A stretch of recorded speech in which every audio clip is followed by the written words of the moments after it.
44절 먼저 볼까요? 베드로가 이 말을 할 때에 성령이 말씀 듣는 모든 사람에게 내려오시니, 그렇게 시작하는데 베드로가 이 말을 했답니다. 이 말이 뭐냐? 무슨 말을 한 다음에 성령이 내려오시는 장면인데 베드로가 이 말을 한 겁니다. 그 말의 핵심이 뭐냐면 교제하고 인사하고 그런 거 다 빼고요. 어제 이제 가서 깨달은 두 가지도 말씀을 했는데, 중요한 거, 내가 깨달은 게 문제가 아니라 중요한 게 하나 있죠. 어떤 말을 하는 거냐? 복음을 전하는 거 아니겠어요? 그럼 복음을 전하고 있을 때 그때 얘기거든요. 그러면 오늘 36절에 보시면 베드로가 이 말을 할 때에 했을 때 이 말이 36절부터 43절까지 말씀입니다. 그러면 베드로가 전한 말씀이 뭔가? 36절 보시면 만유의 주 되신 예수 그리스도로 말미암아 화평의 복음을 전하사 이스라엘 자손들에게 보내신 말씀, 곧 요한이 그 세례를 반포한 후에 갈릴리에서 시작하여 온 유대에 두루 전파된 그것을 너희도 알거니와. 너희가 아는 게 있다. 첫 번째 얘기가 뭐냐면 너희도 아는 게 있다, 그런 말이에요. 너희도 아는 게 있는데 어떤 거냐? 요한이 세례를 반포한 후에 갈릴리에서 시작해서 온 유대에 두루 전파된 것. 그러니까 예수 그리스도의 말씀이 전파된 거, 예수 그리스도의 삶이 전파된 거 믿지는 않아도 알고는 있다, 그 말입니다. 그러니까 이스라엘에 사는 사람들은 예수에 대해서 모르는 사람은 한 명도 없습니다. 안 믿을 뿐이죠. 너희도 알고 있는 그런 말씀이신 예수 그리스도가 있다. 그런데 그분은 누구냐면 예수 그리스도로 말미암아 화평의 복음을 전하사 이스라엘 자손들에게 보내신 말씀이에요. 예수님이 뭐냐면 말씀 자체. 이스라엘 자손들에게 전해진 말씀. 주님이 우리에게 오실 때 말씀으로 오셨단 말이죠. 이제 이건 이제 그 신학적 용어로는 로고스라 그러는 로고스. 그러니까 말씀이신 예수 그리스도. 그래서 그 말씀이 우리에게 전해졌어요. 하나님의 말씀이 전해진 거예요. 여러분, 말씀이라고 하는 것은 이제 제가 이제 설교를 하잖아요. 그러면 이제 여러분이 뭐라 그러면 설교 말씀이라 그러죠. 설교 말씀은 제 얘기를 하는 게 아니라 하나님의 말씀을 제가 받아서 제가 전하니까 제 말이 아닌 하나님의 말씀이 전해지는 거잖아요. 설교는 내 말이 아니에요. 그럼 말씀이라고 하는 것은 전달되는 거거든요. 전달. 그러면 일반적으로 사람들이 말할 때는 그분 말씀하셨다 그러면 그분의 말씀이 전해지는 거죠. 그분의 말씀이. 그런데 설교는 달라요. 대부분의 말씀은 내가 하면 내 말씀이 전달되는 거잖아요. 설교는 내 말씀이 전달되는 게 아니라 하나님의 말씀을 받아서 내가 전달하는 거거든요. 그럼 나는 매개체죠. 매개체. 목회자는 매개체에 불과하지 목회자가 주체가 아니에요. 내 말이 전달되는 게 아니라 하나님의 말씀이 전달되는 거니까. 그럼 예수님은요? 예수님도 말씀이신 예수 그리스도인데 예수님은 예수 그리스도의 말씀을 전하신 것이 아니라 하나님이 우리에게 화평으로 보내신 하나님의 말씀이 예수 그리스도예요. 살아있는 말씀. 그냥 존재가 말씀이에요. 하나님의 말씀이 우리에게 전해요. 그래서 말씀이신 예수 그리스도는 복음으로 우리에게 오신 예수 그리스도의 말씀도 되지만 하나님의 말씀이 예수님을 통해서 그대로 나타난 하나님의 말씀. 그 말씀이 갈릴리에서부터 시작해서 온 군데로 다 퍼졌는데 너희도 그 말씀을 안다. 그러니까 설명할 필요가 별로 없는 거예요. 너희도 예수님 알지? 그럼 편한데 이 사람들은 헬라인이거든요. 옛날에 제가 설명했어요. 헬라인들은 사고가 복잡해요. 굉장히. 그래서 히브리 사람들은 우리랑 비슷해요. 이거는 이거야. 그럼 끝이에요. 이건 이거야. 그러니까 예수님은 하나님의 아들이야. 예수님이 하나님의 말씀을 가지고 우리에게 왔어. 이게 히브리적 사고인데 헬라적 사고는 그냥 그 과정을 건너뛰고 말씀이신 예수 그리스도이시다. 그러면 제가 지금 설명한 게 다 들어있는 거예요. 말씀은 사람의 뜻이 전달되니까 내 말이 되지만 예수님은 하나님의 말씀을 받아서 우리에게 전한 거니까 하나님의 말씀으로 오셨다. 살아있는 분이다. 설명하기 전에는 잘 몰라요. 이게 헬라적 사고거든요. 그 헬라적 사고를 가진 사람들이 고넬료를 비롯한 친척들, 친구들이에요. 그러니까 말씀이신 예수 그리스도 그러면 그 과정을 다 알아요. 이렇게. 그러니까 그 과정을 그냥 얘기하는 거예요. 이렇게. 그분이 오셨다. 자, 두 번째 38절 보시면 하나님이 나사렛 예수에게 성령과 능력을 기름 붓듯 하셨음에 그가 두루 다니시며 선한 일을 행하시고 마귀에게 눌린 모든 사람을 고치셨으니 이는 하나님이 함께 하셨습니다. 이거 38절 중요한 말씀이에요. 굉장히 중요한 말씀인데 뭐냐면 보세요. 하나님이 나사렛 예수에게 성령과 능력을 기름 붓듯 하셨음에 자, 예수님이 이 땅에 계실 때 우리가 오해하기 쉬운 게요. 예수님이 능력을 행하셨어요. 고치셨어요. 그러면 무슨 생각을 하냐면 예수님이 하나님의 아들이니까 능력이 있어서 고쳤다. 다 그러잖아요. 예수님은 하나님이시기도 하고 하나님의 아들이시기도 하시고 능력자시니까 고쳤다. 이렇게 생각하기 쉬운데 그게 아니고 여기 분명히 얘기했어요. 하나님이 이 나사렛 예수에게 뭐를 주셨다고요? 성령과 능력을 기름 붓듯 하셨다. 그러니까 예수님께서 이 땅에 사실 때에는 하나님의 아들로서 내려오신 것은 맞지만 인간이 되셨어요. 인간이 되셔서 우리랑 똑같은 성정을 가지신 분이신데 이 땅에 사는 동안 하나님께서 예수님에게 무엇을 기름 붓듯 하셨느냐 하면 성령과 능력. 그래서 예수님께서 이 땅에 사실 때는 성령으로 사셨고 능력으로 사신 거예요. 하나님이 주신 성령, 하나님이 주신 능력. 그러니까 병을 고치시고 귀신을 쫓아내고 죽은 자를 살리시고 많은 기적과 이적과 그 모든 것들 다 하신 거예요. 그러니까 우리가 이 땅을 살아갈 때에도요, 이 말씀이 굉장히 중요한 의미를 지닌 게 우리가 이 땅을 살아갈 때 뭘로 살아가야 되냐? 하나님이 우리에게 성령을 주셔야 하고 능력을 주셔야 된단 말이죠. 성령 받아 살고 능력 받아 사는 거예요. 목회자가 말씀을 전할 때 저를 비롯해서 모든 목회자가 말씀을 전할 때도 어떻게 말씀을 전하는 거냐면 내 말, 내 뜻이 아니라 그랬잖아요. 하나님의 말씀을 전하는 거니까 하나님이 내게 성령 주시고 능력 주셔서 말씀을 전하는 거예요. 그러니까 내가 내 힘으로 하면 안 되는 거예요. 신앙생활도 내가 내 힘으로 하는 게 아니고요. 능력 받아서 신앙생활하는 거고 성령 받아서 하는 거예요. 주님은 그렇게 하셨다. 너희가 알고 있는 말씀이신 예수 그리스도, 하나님 보내신 말씀이신 예수 그리스도는 성령, 하나님께서 주신 성령과 그 능력으로 살았다.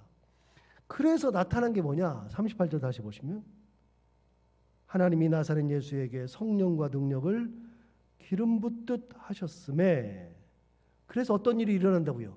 그가 두루 다니시며 선한 일을 행하시고 마귀에게 눌린 모든 사람을 고치셨다. 예. 뭘 했다고요? 세 가지 했죠. 두루 다니셨다. 선한 일을 행하셨다. 마귀에게 눌린 모든 사람을 고치셨다. 그 모든 것은 성령과 능력의 결과다. 하나님께서 주셨기 때문에 가능한 거다. 그런데 그 38절 맨 뒤에 이는 하나님이 함께 하셨습니다. 하나님이 함께 하신 예수 그리스도. 예수님은 어느 날 갑자기 왕 와서 너희들 안 믿는데 예수님은 어떤 분이냐면 예수님은 하나님이 함께 계신 분이야. 하나님의 말씀이야. 하나님이 성령 주셨고 능력 주셨고 그래서 이 땅에서 살아가는 동안에, 이 땅에서 사역하는 동안에 그 능력으로, 하나님의 능력으로 모든 것을 감당하신 분. 너희들 예수 안 믿지? 안 믿지만 예수님 잘 봐. 예수님은 하나님이 보냈어. 예수님 말씀이셔. 성령의 능력을 기름 붓듯이 부어주신 분이 예수님. 그래서 이거저걸 다 행하셨는데 결론적으로 보면 하나님이 함께 하신 분이 예수 그리스도. 그분이야. 자, 세 번째 39절, 우리는 유대인의 땅과 예루살렘에서 그가 행하신 모든 일의 증인이라. 자기들은 뭐라고요? 이 모든 일의 증인이래요. 증인. 뭘 받느냐? 무슨 증인이냐? 39절 다시 봐요. 우리는 유대인의 땅과 예루살렘에서 그가 행하신 모든 일의 증인이라. 무슨 증인이냐? 그들이 나무에 달아 죽였으나 하나님이 사흘 만에 다시 살리사 나타내시되 그랬어요. 그러니까 무슨 증인? 사람들이 십자가에 달아서 죽인 분이 예수 그리스도. 자, 다시요. 예수님이 누구냐면 하나님의 말씀이신 분, 하나님의 아들. 그런데 그분이 이 땅에 사실 때에는 하나님께서 그에게 성령과 능력을 기름 붓듯이 부어주셨고, 그 모든 일을 행할 때 하나님의 능력으로 행했는데 하나님이 함께 하신 분, 그분이 예수 그리스도인데, 그런 하나님의 능력이요 하나님의 권능인 예수 그리스도를 사람들이 십자가에 달아서 죽여버렸다. 그분이 예수야. 그런데 그 예수를 하나님이 사흘 만에 다시 살리셨다. 그분이 예수 그리스도인데 우리가 뭐라고요? 그것의 증인이다. 우리 봤다. 42절 볼까요? 우리에게 명하사 백성에게 전도하되 하나님이 살아있는 자와 죽은 자의 재판장으로 정하신 자 곧 이 사람인 것을 뭐하게 하셨다고요? 증언하게 하셨다. 증언. 그러니까 우리는 그걸 본 사람이야. 증인이야. 증인인데 증인으로 끝나는 게 아니라 하나님이 우리를 뭐하게 하셨다고요? 증언하게 하셨다. 증인으로 끝나는 게 아니라 증언도 하게 하셨다. 그래서 내가 지금 여기 온 거는 그걸 증언하러 온 거예요. 그걸 증언하러. 달래온 것이 아니라 네가 나 불렀지. 하나님이 나 찾으라 그랬지. 내가 그래서 여기 왔지. 너랑 나랑 만날 사람이 아니야. 너는 로마인, 나는 유대인. 만나는 것 자체가 불가능해. 우리는 법도에 어긋나서 너희들하고는 상종도 안 해. 너희는 우리를 노예 취급하지. 너희들 우리를 만날 필요도 없지. 서로 만날 수도 없어. 그런데 하나님이 나보고 너희한테 와래. 여기 오래. 그래서 여기 와서 보니까 너희가 있는 거야. 너 기도할 때 나 불러서 내가 여기 왔지. 우리가 만난 거는 하나님이 시켜서 만난 거잖아. 도대체 만날 사람이 아니야. 그런데 내가 여기 왜 왔어? 내가 예수 그리스도에 대한 증인이기 때문에 온 거야. 증언하러 온 거야. 그 얘기한 거죠. 나만 증언하는 게 아니다. 봐라. 43절 보세요. 그에 대하여 모든 선지자도 증언하되 그를 믿는 사람들이 다 그의 이름을 힘입어 죄사함을 받는다. 나만 그러는 게 아니라 그에 대하여 모든 선지자도 증언한다. 여러분, 모든 선지자가 구약 사람이에요? 신약 사람이에요? 구약이죠. 그럼 이 사람들은 예수를 안 믿어. 유대인들은 예수를 안 믿고 그 사람들은 예수 안 믿어. 고넬료도 신앙이 있었던 거예요. 하나님을 믿는 신앙이 있었지만 예수를 안 믿어요. 그런데 그러면 하나님을 믿으면 구약 성경은 믿으니까 구약의 선지자들도 다 증언이다. 증인이다. 나만 그러는 게 아니다. 예수님에 대해서 다 증인했다. 그래서 마지막이 뭐냐면 그를 믿는 사람들이 다 그의 이름을 힘입어 죄사함을 받는다. 이 핵심이죠. 믿기만 하면 그를 힘입어서 죄사함을 받는다. 구원받는다. 그 얘기한 거예요. 자, 이 말 한 거예요. 이 말. 44절 보시면 베드로가 이 말을 할 때에 이제 원래대로 돌아온 거예요. 이 말을 할 때. 자, 그럼 하나 물어봐요. 여러분, 도대체 무슨 말 했어요? 베드로가 개인적인 얘기 한 적이 있어요? 뭐 미사여구를 막 넣어가지고서 뭐 대단한 말을 막 만들어냈어요? 베드로는 그런 말을 한 적이 없어요. 자기 얘기를 한 적도 없어요. 자기는 증인이라고 했을 뿐이지 내가 뭘 어떻게 했고 뭐 어디 갔는데 이런 말을 한 적도 없고요. 미사여구를 막 늘어놓으면서 막 설명을 하려고 이 사람을 전도하기 위해서 막 뭘 하고 막 그런 얘기를 한 적이 한 번도 없어요. 정말로 단순해요. 진짜 담백하죠. 그런데 단순하고 너무나도 담백하죠. 처음부터 끝까지 누구 얘기만 하느냐? 둘만 얘기하는 거예요. 하나님 그리고 예수 그리스도. 예수 하나님의 아들, 하나님께서 그에게 성령과 능력을 기름 붓듯 하셨다. 하나님이 함께 하셨다. 그 예수가 십자가에 달려서 돌아가셨다. 하나님이 그를 살렸다. 그 얘기가 전부 다예요. 처음부터 끝까지 하나님과 예수 그리스도. 그런 얘기하면은 다 자야죠. 다 자야죠. 모르는데 재미없는데. 그런데 그것만 전했는데 어떤 일이 벌어지느냐? 44절 다시 보세요. 베드로가 이 말을 할 때에 성령이 말씀 듣는 모든 사람에게 내려오셨다. 그래서 내려오셔서 어떻게 되느냐? 45절.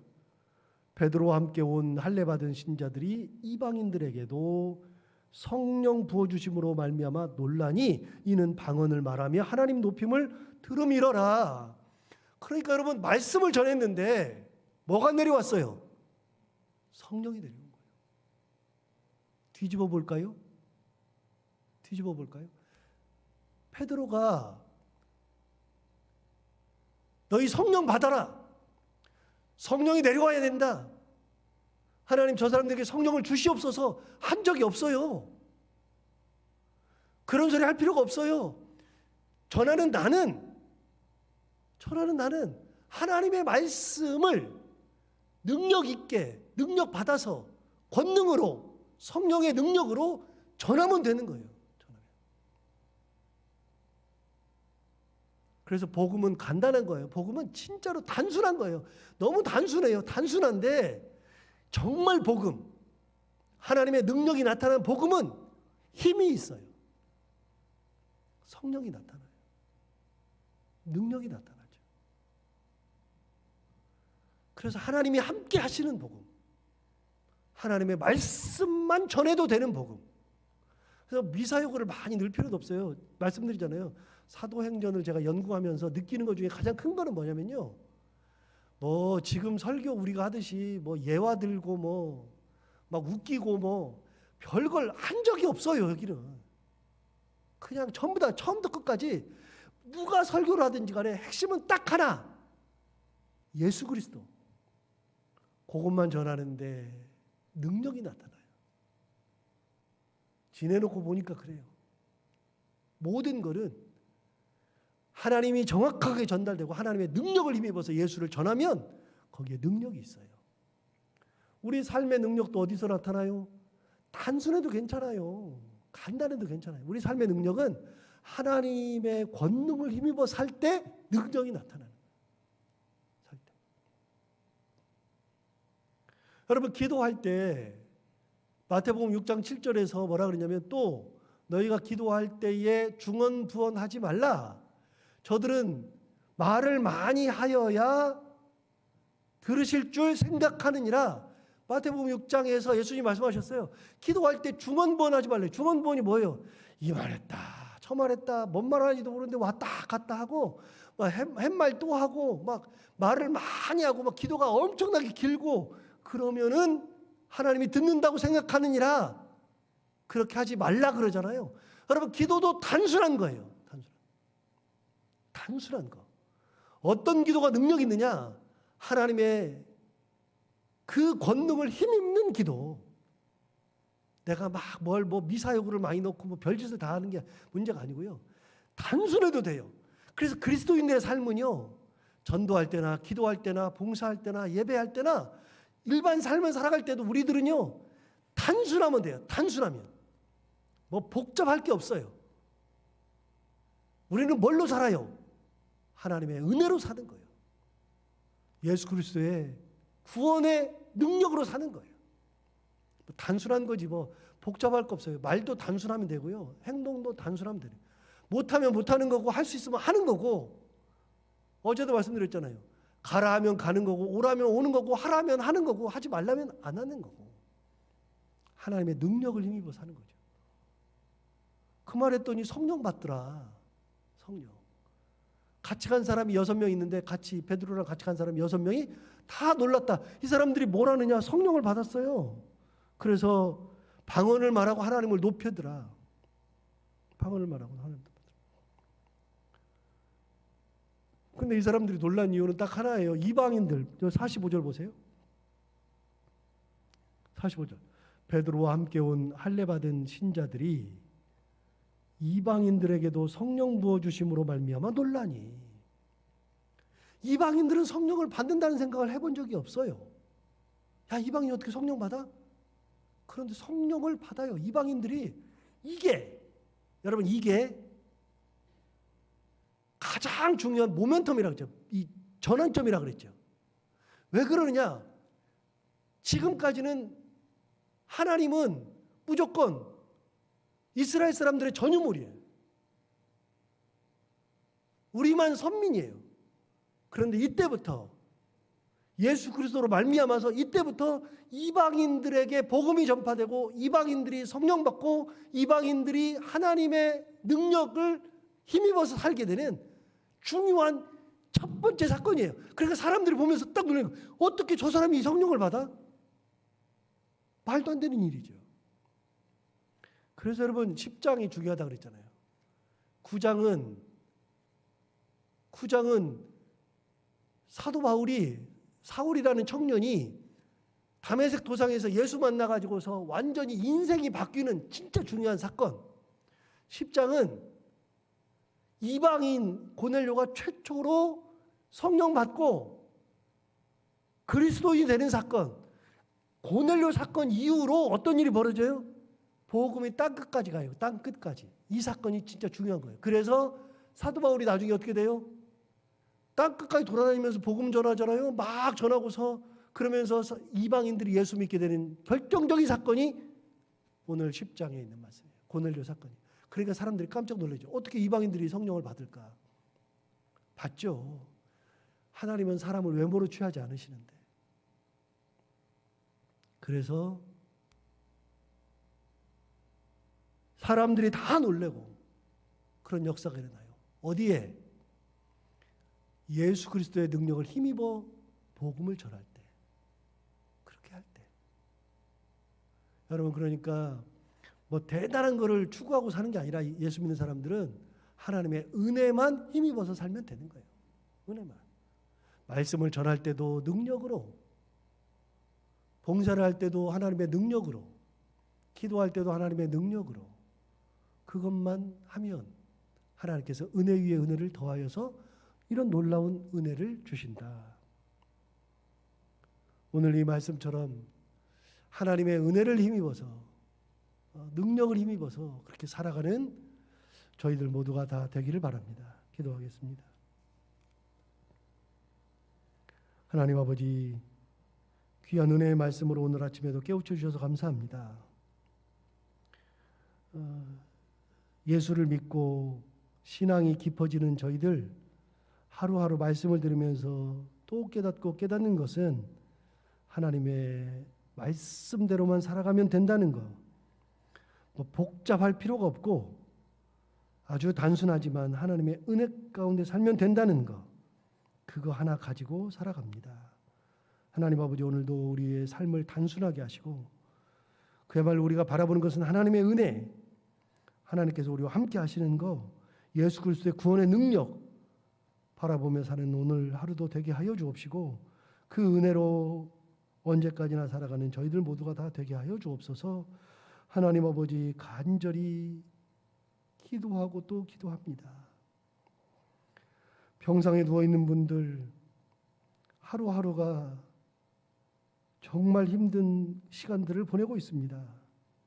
주님, 병상에 누워 있는 분들, 또 여러 가지 아픔으로 투병하는 분들, 하나님 아버지 그들의 마음을 헤아려 주시고, 오늘 예수 그리스도께서 모든 병 가운데 있는 사람들의 그 병의 부위에 예수님의 피 묻은 손을 얹어 주셔서 주여 깨끗하게 낫는 역사가 있게 하여 주옵소서. 하나님 아버지 거뜬하게 일어나는 능력이 있게 하여 주옵소서. 하나님 아버지 가정의 문제로, 또 사업의 문제로, 자녀들 문제로 기도하고 있는 사랑하는 분들이 있습니다. 저들의 기도를 꼭 들어응답하여 주옵시고, 하나님 아버지 저들이 기도하는 가운데에서 가정의 모든 문제가 해결되고 자녀들의 가는 길 가운데 하나님의 권능이 나타나고 삶의 여러 가지 문제가 해결되는 놀라운 역사들이 있게 하여 주옵소서. 하나님 아버지 여러 가지 문제로 신음하는 교회들을 붙들어 주시고, 우리 교회를 비롯해서 모든 교회들이 하나님의 권능에 힘입어서 살아가는 교회들 다 되게 하여 주옵시고, 하나님의 크신 은혜로 말미암아 교회 모든 교회에 말씀이 말씀되게 하시고 은혜가 은혜되게 하시고 하나님의 권능이 권능되는 그런 교회들이 다 되게 하여 주옵소서. 하나님 아버지 오늘도 하루를 살아갈 때 오늘 이 말씀을 기억하며 살게 하여 주옵시고, 해야 되는 것들 기쁨으로 잘 감당하는 하루, 그리고 만나는 모든 사람들과 함께 웃고 행복한 하루가 되게 하여 주옵소서. 예수님 이름으로 기도하옵나이다.